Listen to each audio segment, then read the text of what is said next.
And now, from parts unknown, GoIndieNow Productions brings you the most riveting 10 minutes in your young, impressionable lives. It's the 10-Minute Drill! Here's your host, Joe Compton! This is your host, Joe Compton. Yes, welcome to another 10-minute drill.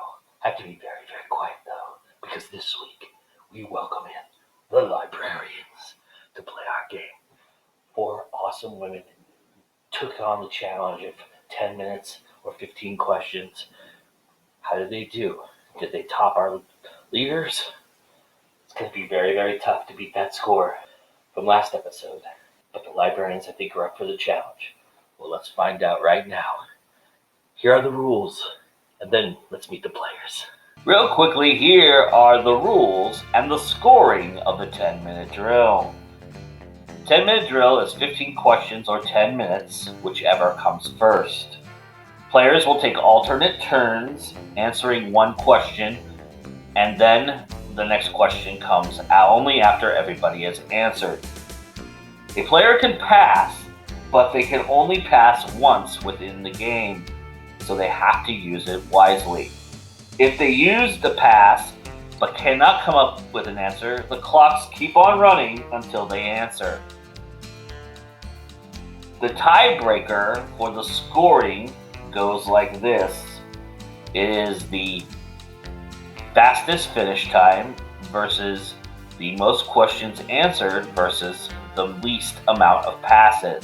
So if you finish the 15 questions, your fastest time will be the leader. If nobody has ever finished the 15 questions and you get to the 10 minutes, then the ones who have answered the question the most will be the leader. And thus, if there's still a tie after questions answered, then the team that has used the least passes. Now, if there is an uber 3-way tie and everything is equal, then we go by the average answer time of each player. If by some happenstance there's still a tie, well then Armageddon has occurred and you all need to run. But that is how the 10-minute drill goes. Pretty simple. Well, let's go ahead and meet our players for this round. Hi, so my name's Angela Houseman, and I write a series of thrillers that I call apocalyptic thrillers. It's the Dark Web series. It starts with Buried Ladies. Hi, I'm V.S. Holmes. I'm a sci-fi fantasy author and also an archaeologist in my day job. I write the Reforged series, which is epic fantasy, and I also write the Nell Bentley books, which is archaeological sci-fi.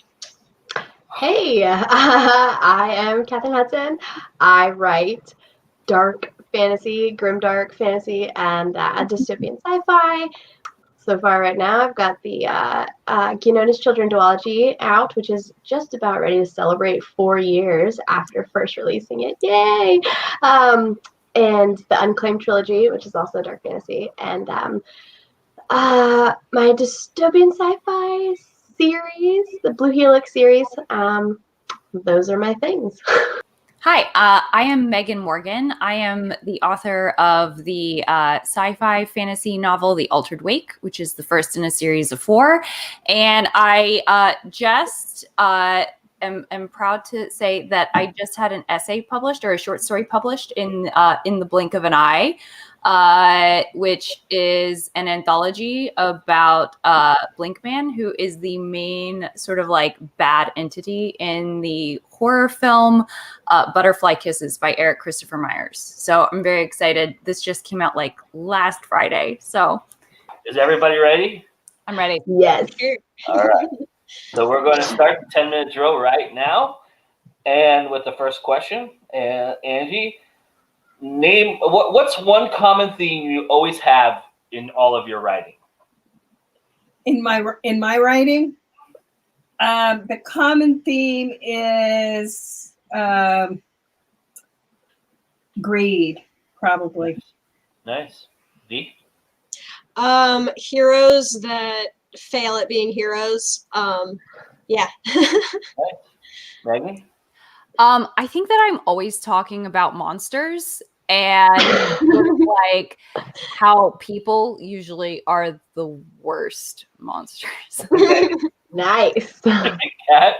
That the mistakes we make, no matter how incredibly awful and seemingly irredeemable they are, don't define us. Nice. All right. So, Kat, if Yeah. you have a snack bowl next to you, does it have popcorn, nuts, or pretzels in it? What would it be? Yeah. Which one would it be? Oh, of those. Popcorn. Nice. Megan? Probably pretzels. Nice. V? Probably pretzels. Popcorn is the worst. So I actually do have a snack bowl, and it's full of nuts. Ah. Right on.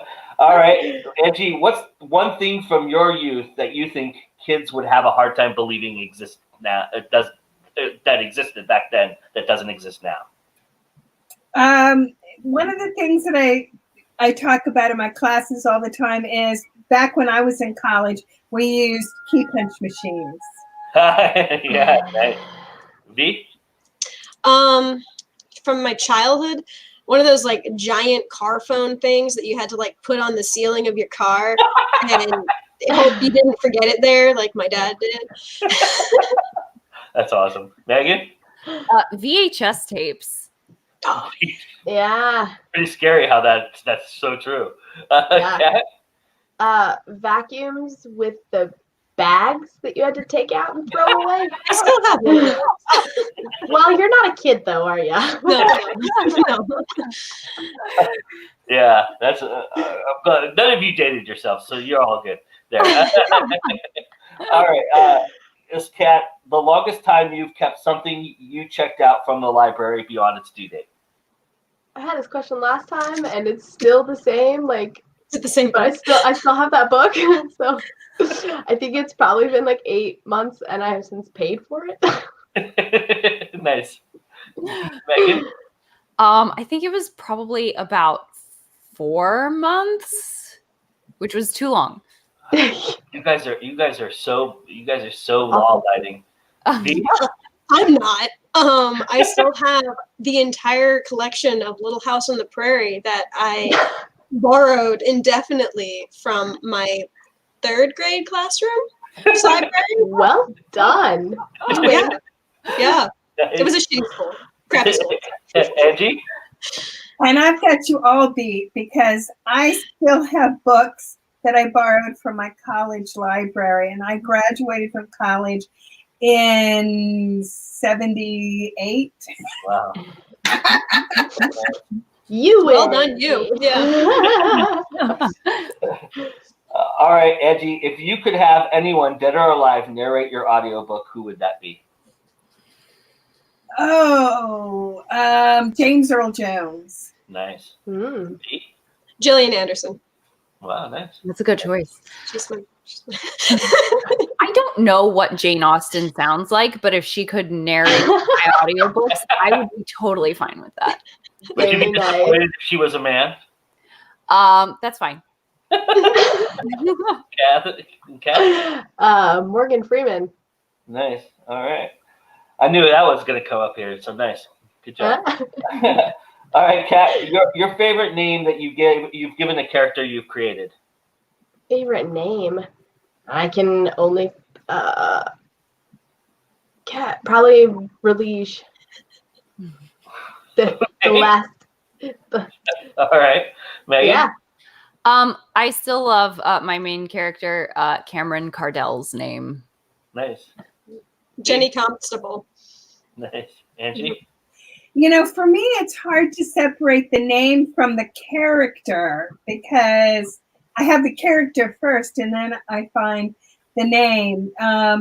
But it would probably be Esther Manns. Nice. Y'all are doing great, by the way.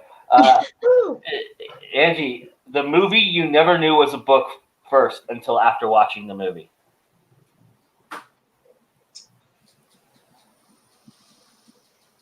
I'm gonna pass. Okay.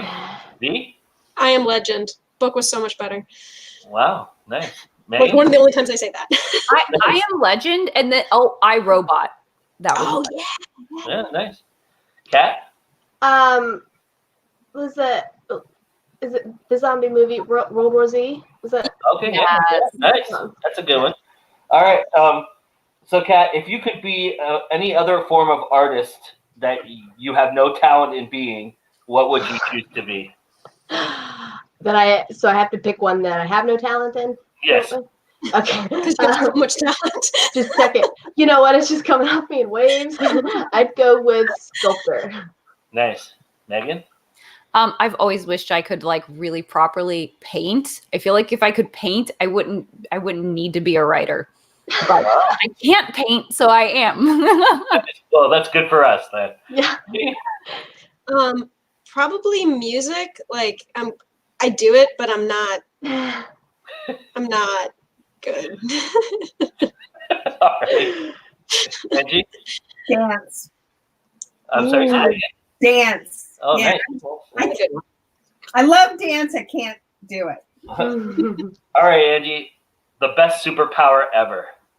The best superpower ever is to foretell the future. Nice. V? Healing. Nice. Megan? Mind reading. Kat?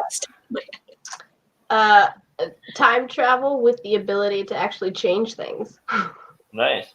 I'm so glad you guys all got to this question. I asked this question last week, but I have to ask it of an all-female panel. So, Kat, what is the stupidest thing you've ever been mansplained? Oh my gosh. Probably a menstrual cycle. You don't know anything about it, clearly. Yeah. I was once mansplained how my baby was totally going to be a redhead by a man who did not realize that my red hair came out of a box. Oh, jeez. V? My own disability.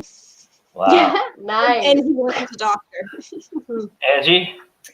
It has to be the most basic thing about my discipline, which is marketing. I had someone mansplain to me what goes into a marketing plan, which I've been teaching for 20 years. Well, on behalf of all men around the world who are stupid, I apologize. Sorry. I won't take blame for all of them, but God, we are stupid. All right, Angie, a TV, book, or movie series that actually you felt got better as it went along. Ooh. Oh, they almost all seem to get worse as they go along. I've been watching the Black Mirror though, and I do Nice. think that it got better as it went along. Nice. V? I agree, but also Legend of Korra. Nice. All right, Megan? I feel like X-Files, like the first couple of seasons, I was like, but then by season like 3 or 4, fantastic. Season like what, 6 or 7, total train wreck. Kat? Doctor Who. Nice. Ooh, All right. controversial. All right. Right. I'm gonna be that person. All right, Kat, greatest gift you've ever received as a writer? Like an actual gift. Someone gave me a gift. Just It could any. be, it could be totally mental. Whatever. Mental gift. I had a reader carve me a wooden dragon and mail it to my P.O. box. That's awesome. Yeah. I would say one of my fellow writers on the most recent anthology that I was part of brought a copy of the front cover in like poster size for like every single author on the book, and then everybody signed it. Yeah. That's cool. V?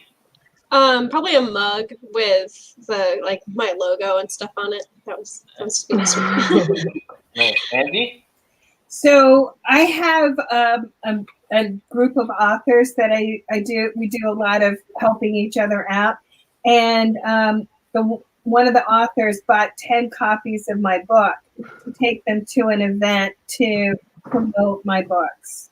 Nice. Awesome. That's awesome. Nice. Well, ladies, congratulations. You guys did really well. You got 12 out of 15. Hey. But the clock ran out on you. But hey, that's pretty awesome. That's really, really well done. As Angie will tell you, that's really good.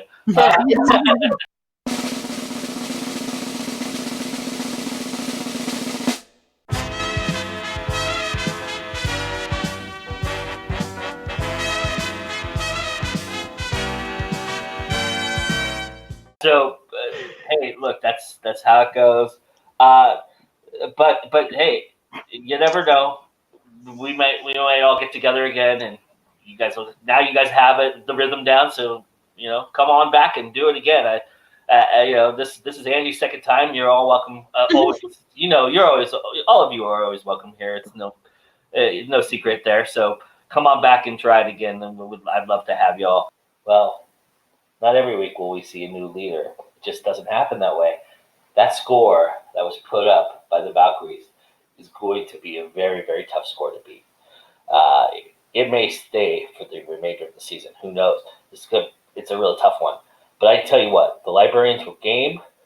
They came, they brought it, and those ladies really took it on, and they did a fantastic job. Look, I know in the famous words of Ricky Bobby, if you ain't first, you're last. But you tried, and that's all that matters. And yes, I also know the immortal words of Yoda. There is no try, there's only do.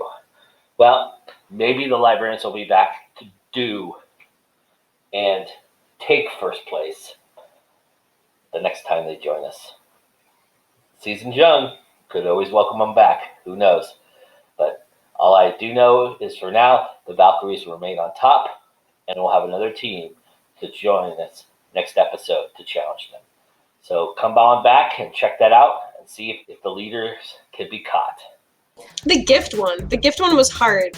Especially, I live in such a small house that people know, don't get me stuff. Just leave me alone. So I think that was the hardest because I don't get many gifts because I don't want many gifts. So. All right. Yeah.